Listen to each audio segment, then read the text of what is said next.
guys, welcome to the next installment of Priceless B-Movies. I'm your host, Colin Price. You know, every now and then, whether I'm like kind of in a video store or if I'm going through Netflix or, you know, whatever, when I feel like sitting down watching a movie but I don't know what to watch and I'm looking through a variety of titles, every now and then I see a title for a film and I think, I don't need to know anything about it. I don't need to know what this is about or who's in it. I don't need to know anything. I see the title and now I have to watch this movie.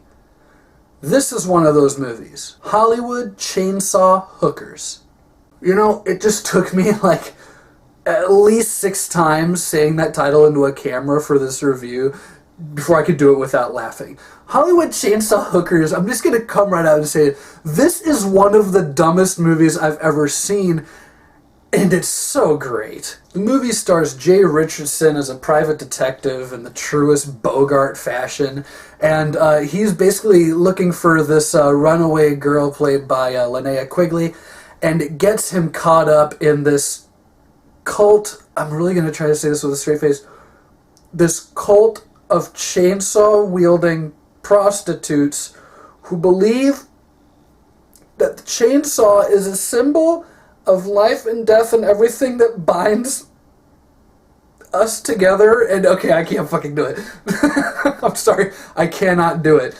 This movie is ridiculous, and it is so funny from beginning to end. I had no idea how funny this movie was going to be when I saw it. The first time I saw it was a few years ago, and I recently watched it again to do this review.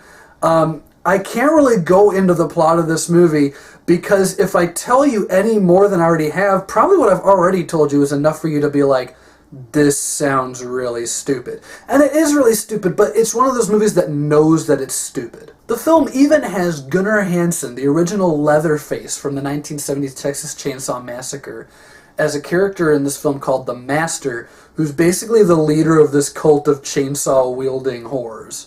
That's like perfect casting. That's like casting Robert Englund as a dream therapist or a counselor or something. That's perfect casting. You cannot make that up. Among these women, as I'll put it, are Michelle Bauer and Esther Elise. And, you know, I can't talk about the acting because really they're only there to be crazy and to be topless. So, I mean, like, in that regard, they're good. You know, but I can't say, like, Oscar-worthy performance because, I mean, like, when would an Oscar ever be given to a movie called Hollywood Chainsaw Hookers? But also, they're not, like, deep. These aren't deep characters. Linnea Quigley does okay with what little she has to do. She's actually surprisingly not in much of the movie until, like, the second half of it.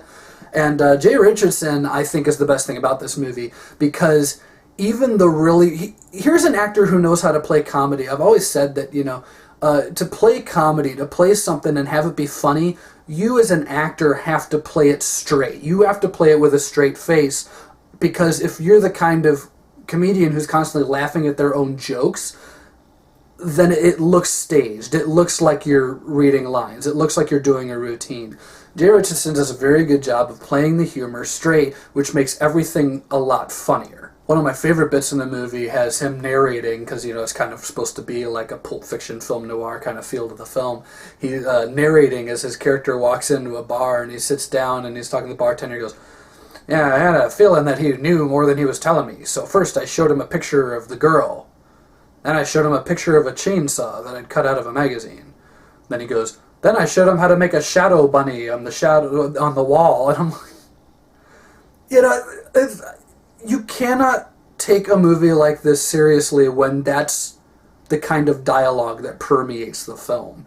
So I'll say this, if you think Hollywood Chainsaw Hookers looks like it's a bad movie because it's stupid, it's not really. Like, I'm not going to say that this is a great movie. It's definitely like a guilty pleasure movie. It's a lot like a film that I reviewed a little while back called Evil Tunes. In that movie is basically you watch it for the humor and the nudity, and that's why you watch it. It didn't surprise me at all when I found out that Evil Tunes and Hollywood Chainsaw Hookers actually have the exact same writer and director, Fred Olen Ray. I almost want to seek out some of this guy's other movies to see like if this was the only kind of thing he ever did, because if that's the case, this man literally made a career out of writing funny topless scenes. more or less. I've talked about the good, now I'll talk about the bad. Some of the jokes do fall flat, but not a lot of them. Like I said, this is not a movie that plays things for dramatic effect or for horror. You're supposed to laugh at how cheap the effects are. You're supposed to laugh at how dumb the characters are. You're supposed to laugh at all of this. This is almost like a Mad Magazine spoof of a slasher film. You're never for a second supposed to take any of this shit seriously, and if you do, you're going to hate this movie. If you're really looking for a good, scary movie, you're going to hate this. What are you doing even trying to watch it?